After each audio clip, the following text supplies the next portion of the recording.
कल्पना करा, ब्रह्मा, विष्णू आणि महेश हे तिन्ही देव एका स्त्री समोर बाळ बनले. ही प्रसिद्ध लोककथा दत्तात्रेयांच्या जन्माची आहे. अत्री ऋषी आणि त्यांची पत्नी अनुसया दोघेही महान तपस्वी. अनुसयेचे पतिव्रत्य इतके प्रचंड की त्रिलोकात त्याची चर्चा.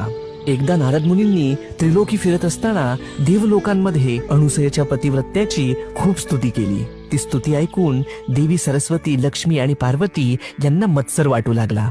आमच्यापेक्षा कोणी श्रेष्ठ? त्यांनी आपल्या पतींना भाग पाडलं की जाऊन अनुसयेची परीक्षा घ्या.